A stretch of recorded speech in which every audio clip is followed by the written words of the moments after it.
Should you drop your daily rate? Should you reduce the amount of money you expect to receive for your services if you don't seem to be able to find the job for you that would pay as much as you expect it to pay? It's a very delicate topic with pros and cons to it, with very arguable subjective points, but I think that it would do good to everyone if we discuss this kind of as this little community.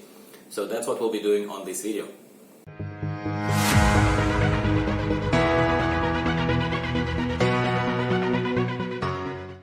Hello everyone and welcome back to the channel. I'm Dimitri. I'm a transformation coach and an agile coach from Sydney, Australia, and I run this little community service show for aspiring agile practitioners and job seekers.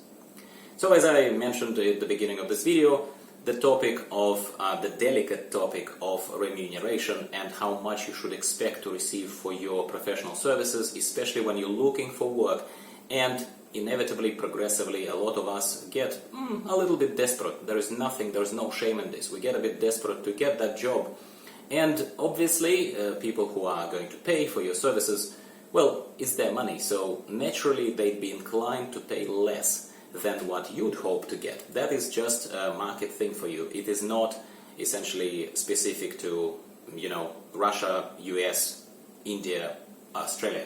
It is the same everywhere, and that's the most obvious thing I probably could tell you. It is not specific to agile job market.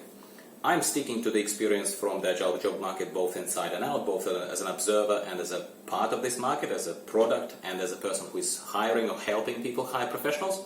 So I thought that, the differentiating factor of this channel is the fact that I talk sometimes about slightly less obvious or maybe less popular topics, yet those that matter to you as a job seeker. And I want to think that it also is relevant for people hiring people, okay? For those who are allocating budgets and who have some expectations of obviously the job being done well, yet by not breaking the bank, by not spending too much money on it. As you already figured out, this is one of those non-scripted, kind of slightly more perhaps rambly episodes where a lot of words will be said, but I am consciously trying to make it as relevant for you as possible, so bear with me. If this is one of your first visits to the channel and you haven't subscribed yet you are interested in these kind of topics and you would like to support the channel, biggest support you can give me is by subscribing right now. I'll wait. Do it now.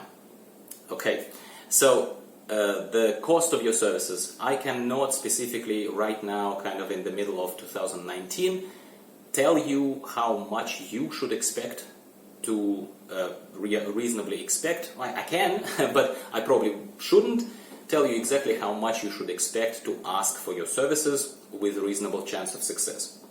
There is too many factors in what contributes to your worth or your perceived worth. Okay, let's just bear with me. This worth versus perceived worth is a very, very important differentiator on the market when looking for work.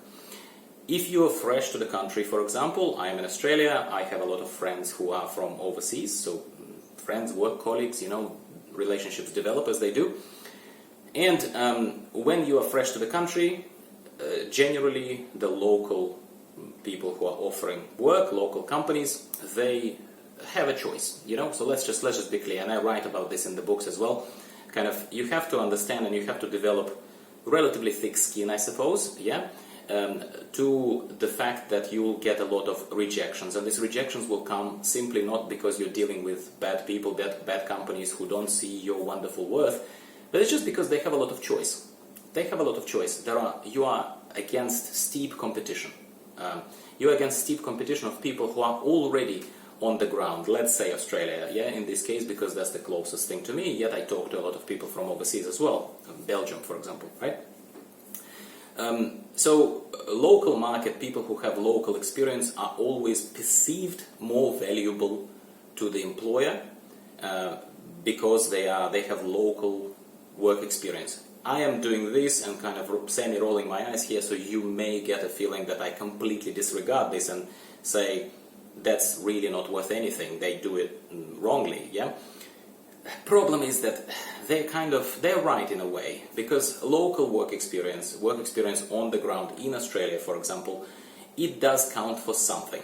And the more of this experience you have locally, as opposed to you come, for example, I came to Australia 15 plus years ago, and I had good experience working for Swiss banks. So you would imagine Swiss banks, Dmitry, oh, that must have made you really valuable straight away. No, it didn't. It was exactly the same 15 years ago as I'm seeing and talking to people as they are encountering right now with the local kind of hiring process as it continues being. So as people who with a couple of years to the country, they still deal with this competition. They compete against, regardless of their qualifications that they brought into the country, regardless of their previous work experience, which counts as well. But you still are going up against someone who worked for the local Westpac bank, and they would compete with you, and the new employer would be more inclined to get someone who therefore, in their opinion, and sometimes truly, possesses less of a risk factor of acting out, of not knowing how to respond to the local reality of how people communicate or how they express themselves. And it's not about the language. Language plays in this a role as well. If you're coming from a country that has no exposure to English language, say Eastern Europe, right? You need to show sufficient command of language, especially if you don't just press the keyboard, the keys on the keyboard, especially if you work with people. And we are primarily talking here about agile practitioners, scrum masters, business analysts, coaches, project managers, those kind of people. So that is kind of long, rambly, as I promised to you, preamble of the punchline that I try to deliver to you. In my opinion, you need to be realistic, and that realistic perception could come from multiple sources, yeah? But you need to gain realistic perspective of how much people with your type of qualifications can expect to earn in this particular country, in this particular industry, and in this particular market. Just this alone, if I put a full stop right now to my statement here, that already should make you really busy researching.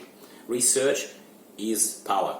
You will get a lot of information that even I cannot tell you. I can express again subjectively, and simply because I deal with people, I know what's happening right now out there. But by the time you watch this video, or maybe you discover it 6 months later, my videos seem to gain traction further down the track. Initially it's fairly slow, but then a lot of people come to me. Somehow I think that information I would give you would be outdated by then. So certainly there is grading. Scrum Masters are less cost, or are perceived worth less in dollar values compared to, say, Agile coaches. So there is some monetary progression. But coming back to the original question that I asked at the start of this video, should you drop your price? Should you effectively devalue yourself to fit into the bill of the employers, of potential employers? The answer is yes and no. The answer is that you need to, once you know how much services of someone who can not just talk the talk, but who can also walk the walk, how much those services are worth, then also dispassionately, not being emotional or upset about it or defensive, you need to understand, do you need to allow for a little bit of a drop perhaps to make yourself maybe, and maybe is a key word here, more attractive from as far as, oh, we're getting a good specialist, but he or she is a bit cheaper. Because you're new to the country, because you don't have all that much experience, local experience to show for it, perhaps, yes. But as a wrapping up kind of statement all over this that I just said to you over the past close to 10 minutes, I would say that you should not drop your value too far. Do not think that if somebody thinks that an experienced Agile coach is worth $130,000 Australian per year right now in 2019 on the market, then you should try and fit into that if you really are one of those experienced coaches with years and years of mentoring, coaching people and this and that, and also if you're not particularly new to the country. For example, right now, again, I'm not going to expose the company, but on LinkedIn there are jobs that are advertised, and for professional interest, of course, I'm observing those trends as well, because otherwise I'd be completely uninformed talking to you. I'm seeing right now a government department, a serious government department, advertising a job of an Agile coach for $130,000. As a new person, or perhaps someone who is not even in Australia right now, but perhaps is an agilist who wants to immigrate from Brazil, for example, I talk to a lot of people from India, and you think 130 grand, that's a lot of money. Yes, it is, and some companies would benefit tremendously from you accepting that if you know that you would be seen unfavorably because you're fresh to the shores.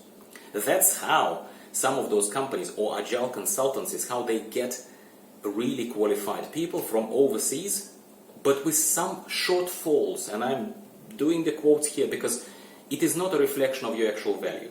It is your perceived value. You're just playing into the image that unfortunately is what the market is giving you. After you've done your research, don't jump into it. Don't devalue yourself as a default action straight away leading up to it. If you're attractive as a candidate, people are going to negotiate with you. They're not just going to say no.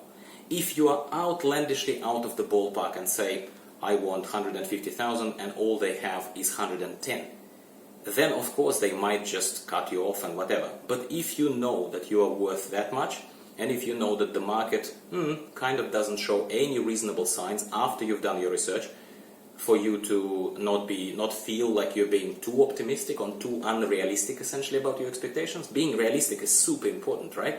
That's why I said it's not a black and white yes or no answer. That's why I had to give you all this kind of long speech, right?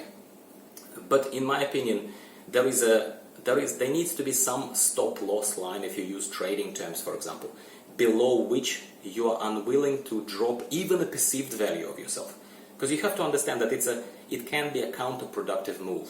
If you are a qualified agile coach, let's say you are a qualified agile coach, fresh to the shores from Brazil, and you want, say, $150,000, okay? I'm not going to even comment whether or not that's a good price for your services. Do not see it as advice. This is not specific advice on a price point.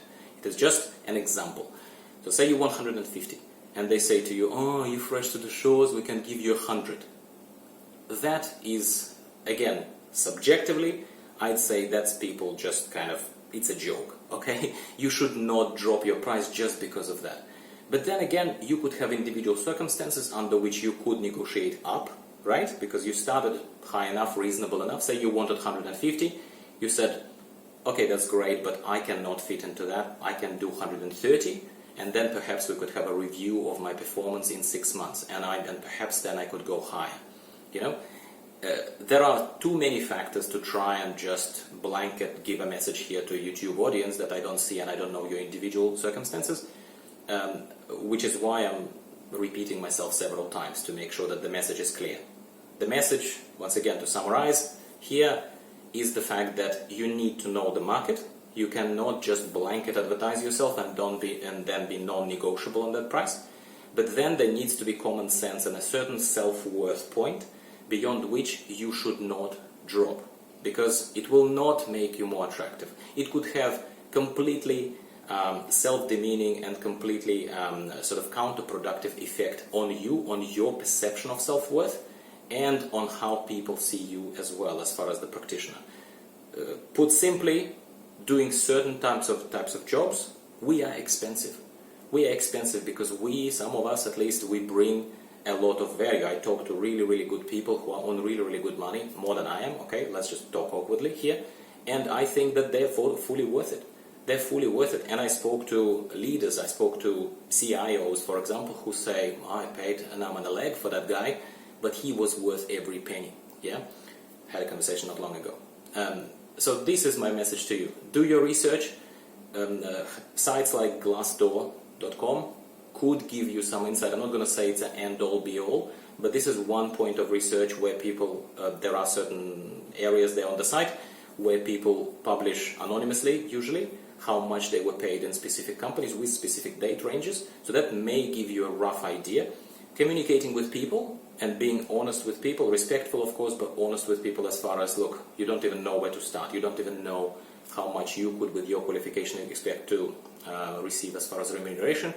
I think that is a good thing. Keep it human as well when you do your research. Yes, forums and posts, but they're posted by real people. But what I'm trying to say by this is that from what I've seen on those job search websites, Jora.com, Seek.com.au, even on LinkedIn, I believe they have a widget that tries to tell you from your qualifications we think you're worth blah blah. Telling you how much you're worth is never, in my opinion, possible to do automatically. It is never possible to do automatically. It is only done subjectively with research and kind of a bit of a touch and go. You need to maybe gauge the interest as well when you start talking to the recruiters. I keep saying to my audience that yes, recruiters are a tough crowd sometimes, and it's hard to get their attention or properly get their support even as a good candidate, because they just have too much to work with, and not all of them are employing, for example, my tool yet, and not all of them are freeing up their time to give you the time that you deserve, right, to properly take a look at you from an educated perspective. But at the same time, they are good people, usually. They are good people. I talk now to a lot more than I talked to 2 years ago, 3 years ago perhaps. And essentially, a lot of them would be open with you as long as you're open with them. As in, they will give you a ballpark of how much you can expect. I think you need to open yourself to this experience and not devalue yourself too much, at least not upfront, and always having that stop-loss line that you will never drop under. Alright, did it make sense? I hope it did. If it did, subscribe to the channel. There is more content like this, free-flowing, rambly and stuff based on your questions that you can ask in the comments down below or on LinkedIn by connecting to me, and there is more content coming. So this was Dmitry, thank you very much for watching, and I'll talk to you next time.